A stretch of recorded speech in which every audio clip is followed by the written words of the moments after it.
President Muhammadu Buhari on Tuesday ordered the Economic and Financial Crimes Commission, the National Intelligence Agency, and the Inspector General of Police, Mohammed Amadu, to launch a probe into the contract between the federal government and the Process and Industrial Developments Limited signed in 2010.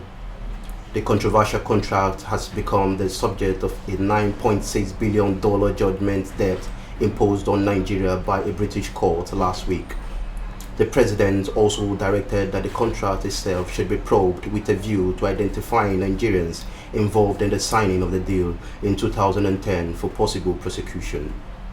The president's decision to probe the firm and its activities were based on the fact that the federal government suspected foul play in the contract, which was negotiated and signed under the past administration in 2010. But who are the past and present federal government officials that represented Nigeria to sign the purported contract in 2010 between the Ministry of Petroleum Resources and the P&ID? Umar Yar'Adua. The late President Umar Yar'Adua was technically at the helm of affairs when the project must have been tabled before the federal government. However, he was on a sickbed in faraway Saudi Arabia on January 11, 2010. When the contract was signed. Unfortunately, the soft-spoken president is no longer alive to say what he must have known about the contract. Goodluck Jonathan. President Goodluck Jonathan was vice president at the time the contract was signed, although he was the most senior government official in the absence of his boss. He was treated as a leper and an outsider by the cabal that took charge of government businesses in the absence of Yar'Adua. However, on the doctrine of necessity subscribed to by the National Assembly, Jonathan became the acting president on February 10, 2010, and went on to be sworn in as president on May 6, 2010, upon the demise of Yar'Adua. Thus, the fire kept smoldering. Before Jonathan quit office on May 29, 2015, the P&ID and the federal government had agreed at a settlement fee of $850 million, but he decided to hand over the liability to the incoming government of President Muhammadu Buhari. Attorney General Michael Aunduaka. Michael Aunduaka was appointed the Minister of Justice and Attorney General of the Federation on July 26, 2007.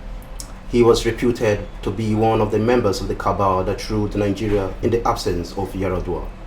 It was not yet clear what role he played in the P&ID contract saga. However, as the chief law officer of the country, he was expected to review major contracts before the country could sign such documents. He lost his seat in the cabinet on February 10, 2010, the day that Jonathan assumed power as the acting president. Rilwan Lukman. Rilwan Lukman, an engineer, was a recurring decimal in the nation's oil and gas industry. He was appointed honorary advisor to Umar Yar'Adua on energy and strategic matters in August 2007, and in December 2008, he was appointed the Minister of Petroleum Resources. So he was the Minister of Petroleum Resources at the time the ministry signed a contract with P&ID. However, he left the cabinet on March 17, 2010, when Jonathan dissolved the Federal Executive Council. He died on July 21st, 2014. Lie Imoke and Cross River State. Lie Imoke, governor of Cross River State between May 2007 and May 2015, although the GSPA contract was a federal project, his administration might have played some outsider role in the project. As of the press time, it was not certain what role the state governor under him must have played. Mansur Mukhtar. Dr. Mansur Mukhtar, economist and experienced technocrat in both the public and private sector, was Minister of Finance at the time the deal with the Process and Industrial Developments Limited was signed.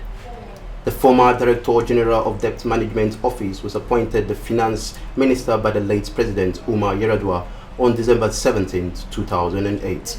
As the Chief Financial Officer of the country, a major financial transaction should not scale through without passing through his table.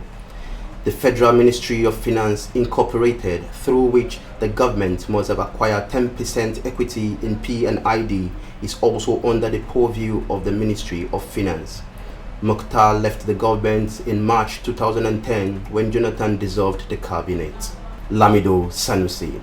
Lamido Sanusi was the governor of the Central Bank of Nigeria at the time.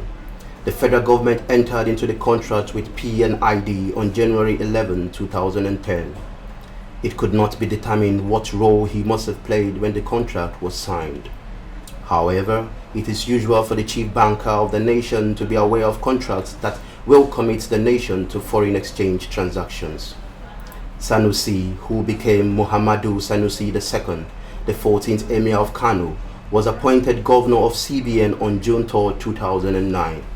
He was suspended from the Apex Bank by President Jonathan on February 20, 2014 in controversial circumstances. Buhari and AGF Abubakar Malami's role. President Buhari inherited a controversial contract when he assumed office on May 29, 2015.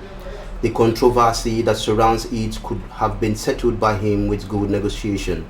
However, he must have been too busy with preliminaries of taking over power to be bothered about settling a project that was not executed with $850 million. The president also failed to appoint a minister to take charge of legal matters.